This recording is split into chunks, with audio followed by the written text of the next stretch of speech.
No programa de hoje, o economista pela FGV. 2 com 2 dá 5.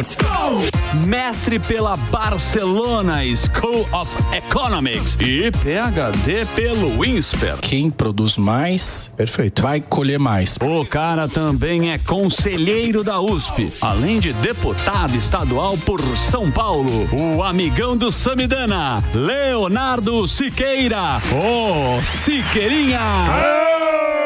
Siqueirinha!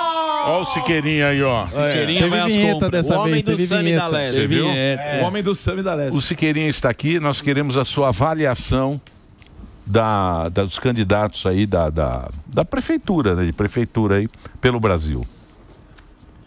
Das eleições? Das eleições gerais. Daqui a pouquinho, inclusive eu peço para que você fique aí até mais tarde, já que o pessoal da Alesp não trabalha muito.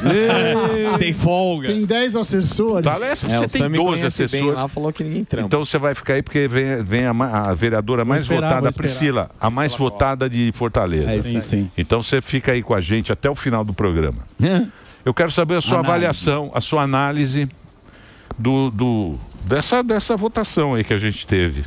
Alguns recados. O primeiro deles, a esquerda perdeu, né? Grande parte aí das prefeituras do apoio. E um dos motivos, ao meu ver, é o seguinte. Você pega a votação do Boulos aqui. O Boulos perdeu no bairro onde ele nasceu. Né? Nem os vizinhos votaram. Na periferia, nem os vizinhos. Nem Mas ganhou aqui na Bela Vista. Ganhou no bairro rico ali e tal. E na periferia ele perdeu. Por quê? E aí depois ele começou a acenar para o lado empreendedor, para falar geração de riqueza. Por quê? Um monte de gente fala assim, como você é pobre e é de direita, né? O pobre tem que ser de esquerda, né? Pô, eu nasci na Zona Leste e aí fala, pô, como você é de direita? Eu vou falar por quê? Porque na minha visão, o que esses caras propuseram a vida inteira, não é que você pudesse mudar de vida, não é que você pudesse ganhar bem, não é que você pudesse gerar prosperidade. É que você, o SUS vai melhorar um pouquinho, a educação vai melhorar um pouquinho. Toma R$200 aí para você. Deixa que eu cuido. Deixa que eu cuido de você, mas eles não incentivam isso, cara. Não, as pessoas querem ganhar dinheiro, querem prosperidade, querem riqueza, e aí por isso que eu acho que as pessoas não aguentam mais esse discurso. Então, essa questão da esquerda. Agora, não dá para dizer também que a direita venceu. Quem eu acho que venceu foi o Centrão e o sistema, por alguns motivos. Primeiro, fundo eleitoral absurdo. Então, se eu tenho direito ao fundo eleitoral, o cara que não tem direito a isso, que é a primeira eleição, o cara não consegue entrar no jogo, né? Primeiro, fundo eleitoral absurdo. E segundo, emenda parlamentar, que é um câncer nesse país. Deputados, legislativos, não tem que cuidar do orçamento do Estado. Quem tem que fazer isso é o executivo. E daí as emendas estão cada vez maiores, né? Um deputado na Assembleia de São Paulo tem no mínimo 10 milhões de reais por ano. Em 4 anos eu tenho 40 milhões. E daí, claro que o cara faz política com isso, não aloca da melhor maneira possível, e isso aumenta muito a chance desses caras ser reeleito. Tem então, um isso vai estudo continuar. chamado Emendas PIX, nos 100 municípios mais beneficiados por essas emendas PIX, a reeleição de prefeito chegou a 93%. Então, quer dizer, essa reeleição que a gente... Porque muitos prefeitos foram reeleitos, né? Acho que 80%. Total, isso. Tudo isso é devido a essa emenda PIX que o deputado, ele pega esse dinheiro em Brasília e manda para o prefeito na cidade do prefeito e aí vai se transformar numa... Então, e aí ele independe mais do executivo. Ele não então é o dinheiro mesmo que está mandando. É o dinheiro, fundão eleitoral e emenda. E deputado, todos querem sempre cada vez mais emenda. Mais emenda, por quê? Porque ele manda para lá, ele tem os currais eleitorais dele. Aí um cara de fora do jogo, óbvio que não vai conseguir entrar. Não é porque o cara é muito bom. E outra, o dinheiro não é dele, o dinheiro é da sociedade. Então mas se eu fosse um deputado, eu ia querer essa emenda. Exato. Por isso, exato. Claro. Não, exato. Mas se eu fosse um deputado, eu queria levar por isso que o Brasil anda para trás, bichão. Tem que entender o jogo. É por isso que o Brasil anda para trás. Deixa eu te falar. Essa é a sua opinião? Não. Eu tô dando jogo. Eu tô entendendo. Eu tô entendendo o jogo. O jogo, o sistema. O jogo é o seguinte, o jogo jogado é Não adianta se fingir também de santo, porque não tem santo na parada. Certo? No bordel não tem santo. São os o incentivos. sistema. A gente está tentando entender. Por exemplo, você tem essas regras, é óbvio que você vai querer mais. Não é justo se tem uma regra de emenda PIX, que o cara lá em Brasília vai dar dinheiro pro deputado. Eu vou chegar para minha turma que está lá. Eu sou lá de Cotia. Certo. Sim. Vou pegar minha verba. Certo. Vou colocar o dinheiro para a turma de Cotia Por que não? Mas será que... Sim. Não é, professor? Você quer jogar para os seus. Claro. Mas aí vem os contrapesos que o sistema tem que ter. O cara tá jogando com o regulamento embaixo do braço. Ele tá usando as regras do jogo. Não tem nada de ilegal. Por isso que alguém precisa mudar as regras do jogo. Porque qual é o problema disso? Você pega um valor absurdo e fica só fazendo quadra society, só fazendo coisa que dá voto. Enquanto você podia fazer política pública de verdade, né? Então... Isso aqui é uma bizarrice do Brasil. Você tem que tirar o orçamento dos deputados. Você tem que deixar na mão do Congresso, do Executivo, para fazer as políticas públicas. Quem é que você conhece na vida que quer perder privilégio? Fala um que queira. Exatamente, Não existe uma pessoa na vida que quer perder privilégio. Político. Privilégio... Não, ninguém quer perder. Lugar, qualquer setor. Ninguém quer perder privilégio, Você sabe que eu não entro aqui para ficar fazendo partidarismo político. Mas o Partido Novo é uma das bandeiras que ele defende, é uma das bandeiras que eu defendo. Se tiver votação lá para reduzir fundão eleitoral, eu voto para reduzir. Se tiver votação para reduzir... que não fez isso. Não todo mundo, mas pode ser que não seja todo mundo. Mas é uma das bandeiras, e eu posso te garantir que é a minha. Uma das bandeiras lá, reduzir o privilégio. Então, se tiver votação para reduzir as emendas, eu voto a favor. Por quê? Porque você vai ter mais dinheiro, tudo bem. Da onde está esse dinheiro? Da população. Então, você quer aumentar as emendas, você vai ter que aumentar o imposto. A sociedade não quer isso. Então ele só vê esse outro lado da conta, né? Então essa é uma das bandeiras e a sociedade concorda, porque quando você vê alguém que está lá dentro e fala, cara, eu entrei aqui para limitar o poder desses caras, para tentar limitar e não para dar mais poder para eles. Isso tem uma baita aceitação na sociedade. Agora, óbvio, a velha política fica brava com você, né?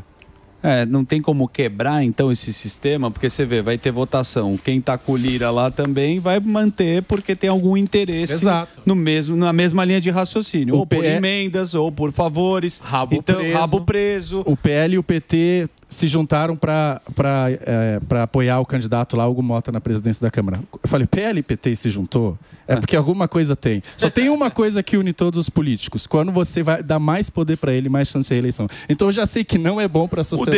O Derrite falou que esse cara é bom. Falou? Mas eu não conheço os detalhes, eu vi de fora, eu falei, quando o sistema todo... Fundo eleitoral, vamos aumentar de 5 para 10 bilhões. Você acha que alguém vai ser contra? Tirando isso que eu falei. Tem exceção. E eu acho que a gente tem que botar cada vez mais essas exceções. Que esse é o timing, gente com a cabeça. Mas sempre se fala muito em sistema. Ele é antissistema, virou esse negócio que também até virou uma campanha de... Sim. Eu sou antissistema, todo mundo é antissistema. O que seria o antissistema? A primeira coisa teria que acabar com os partidos.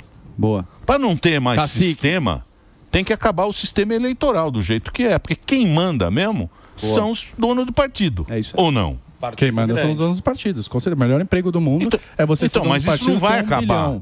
Isso é balela. Isso que a gente está falando aqui, é falar bobagem. Mas você consegue algumas reformas que você consegue mudar isso. Eu não gosto também dessa palavra antissistema. O que eu acredito, de verdade, você pega o Ronald Reagan, era muito o discurso dele, assim. Cara, não é a sociedade que tem que dizer os limites do governo, e não o governo dizer os limites da sociedade. Os políticos têm cada vez ter poderes mais limitados e não poderes mais ilimitados, como se consegue. Então tem que ter algumas mudanças. Eu vou dar um exemplo. A gente tem um sistema proporcional aqui de votação, né? Então você pega lá, soma os votos do partido e dependendo do número de votos, você tem o número de cadeiras, né?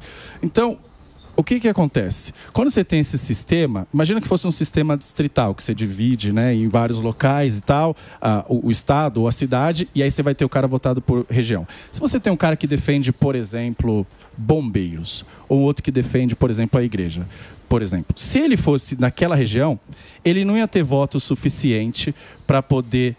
de pessoas da igreja, ou só dos bombeiros. Então, esses caras não seriam tanto eleitos. A partir do momento que você tem um sistema proporcional, tem bombeiros suficientes no estado. Então, eles se organizam e aí elege esse cara. E o que acontece? A gente tem um bando de deputado lá só representando o grupo. Então, tem a bancada do bombeiro, tem a bancada disso, tem a bancada da igreja, tem a bancada dos ciclistas. E aí a gente fica com um monte de gente fazendo lobby só. Eu só quero pensar no meu, farinha pouco meu pirão primeiro, né? E aí dane-se o resto, né? Então, tem que ter algumas reformas que mude as regras do jogo. Você tem que mudar as regras do jogo, porque as pessoas só reagem sem incentivo. Vou dar 2 exemplos. Uber e táxi, por exemplo. Eu não acho que o motorista do Uber é um cara, né, de outro nível, sobrenatural, assim, muito mais benevolente. Não. É que ele sabe que se ele não te tratar bem, você vai lá dar 1 estrela nele. Se ele tiver 3 estrelas seguidas uma vez só, ele vai perder. Corrida. Agora, o taxista não. É o jogo de uma vez só. Se ele te tratar mal, dane-se, né? Então, você tem que mudar eu gosto de taxista de boina. É antigo. De boina. Tem aquelas bolinhas na cadeira. Uma bolinha na cadeira. Taxista. E pé de coelho no retrovisor. Veja um detalhe do bom taxista. Ele não usa o aplicativo. Não, ele usa o mapograma. Meu avô era taxista, hein? Vão dizer que eu sou contra Uma taxista. salva de palmas para os taxistas. Meu avô era taxista, carro que cheira Marlboro já. Claro. Meu avô era Taxista peludão. Claro. Se você pedir pra abrir o Waze, ele fica bravo. Não liga o ar-condicionado. Não liga o Do jeito Waze. que ele quiser. Não liga o Waze. É o guia quatro Se abriu rodas. também, ele vai te expulsar ali. Claro. Deixa que ele sabe o caminho. Ô Siqueirinha, você tava falando do Boulos, né, que perdeu ali no próprio bairro, ali em outras periferias. Você acha que a pauta econômica para o pessoal que tem menos condição, ela tá mais clara na questão política? Como assim? Na pauta política, do cara ver que essa pauta atrasada do socialismo, o cara fala, não, eu quero ir para o empreendedorismo. O cara que vai lá, eu quero montar a minha empresa, eu quero montar o meu negócio. Você acha que... Porque eles sempre falam, né? Isso aqui, a gente vai defender os mais pobres, a gente vai fazer isso. Você acha que o público entendeu? Fala, esse cara não tá mais conversando comigo. É, porque o que eu falo, eles são especialistas em prometer, né? Prometem serviços de qualidade. Prometem, mas eles usam tudo no privado. Não, a escola pública é uma maravilha. Seu filho estuda escola pública? Não, privada, né? Pois é. Não, porque o SUS é uma maravilha. Vem cá, você vai no SUS? Você frequenta o SUS ou você operou no Albert Einstein, né? Então prometem uma coisa e fazem outra. E as pessoas estão cansadas, de fato. Eles querem cada vez mais serviço, querem consumir. Então como é que a gente faz as pessoas de fato mudarem de vida, né? Então não com essa mentalidade atrasada de, cara, vou te dar só um pouquinho aí e é isso. Mas, Léo, tem uma questão que eu ia te perguntar. Falando de prefeitos, mas principalmente vereadores e também vale para deputados. Se é um cara de bom senso, talvez ele não se destaca, porque na mídia vão querer os extremos. Então, quem que vai chamar a atenção? O cara que está propondo uma coisa muito fora do comum, seja de esquerda, seja de direita. Você não acha que o sistema que a gente tem não favorece esses malucos? Porque senão... Tipo Marçal? Charopeta? Não sei se tipo Marçal, mas tipo o cara que vai num super nicho, entendeu? Ele fala assim, eu sou a favor de ambulância e helicóptero para quando o cachorro estiver doente. Aí vai ter lá uns caras que vão falar. Isso chama atenção. Então, o sistema, talvez, a forma seja ruim. Devia, talvez, ter o voto distrital, não sei. Tem que ter uma reforma política que mude as regras do jogo, porque eles só estão operando com a regra do jogo. Eu vou dar um outro exemplo, por exemplo. Qualquer presidente que sentar lá na cadeira não vai conseguir fazer um ajuste fiscal que o Brasil... que tem um impacto grande. Claro que alguns tentam e outros sequer tentam e dizem que gasto é vida. Mas por quê? 90% de todo o gasto da União é rígido, ou seja, está na Constituição. Sim. E daí, então, o cara não pode, porque senão ele só... Mas eles dão uma miguelada, né? Dão, e dão uma tem um miguelada. negócio mega importante aqui falar hoje sobre o orçamento parafiscal que está tendo agora no governo. Eles dão uma miguelada para tentar furar isso. Só que eles têm que cumprir esses 90, porque senão pode ser improbidade administrativa, sofre impeachment, etc. As pedaladas. Quem não mudar o jogo, a regra do jogo, vai continuar refém disso. Você não consegue... Se você me colocar lá hoje, lá sem mudar essa regra do jogo, você fala assim, eu acredito que você vai fazer isso. Se eu não mudar essa regra do jogo, não tem como. Então, tem que fazer algumas reformas para poder mudar esses incentivos. Porque é o seguinte, quando os caras, para trocar em miúdos, e se eu tiver errado também, que normalmente eu estou muito errado, você me corrige. Não, fala assim. Por exemplo, quando fizeram a Constituição, essa Constituição é de 88, dos anos 80. Tinha um X do PIB que você tem que colocar para a educação. Certo. É obrigatório você pegar um X, e é muita grana. Você precisa pegar aquele... Não, você precisa gastar aquele dinheiro. Só que hoje em dia nasce menos criança, você precisa de menos escola, você não precisa de tanta verba para aquilo lá. Mas a Constituição te obriga a gastar. Exato. Se você não gastar, o cara vai lá e faz o seu impeachment. Então essas coisas empacam para quem é o cara que é o governador, o prefeito, ou o presidente da República. Outra coisa. Então isso aí é uma coisa que os caras têm que dar uma arrumada. Sim. Mas se você me permitir, eu vou pedir para que você continue aqui, porque daqui a pouquinho nós vamos falar com ela. Ah, sim. Mas ele vai continuar aqui. Boa. Siqueirinha Together. Opa, isso sim. Siqueirinha Together. De pertinho com Siqueirinha.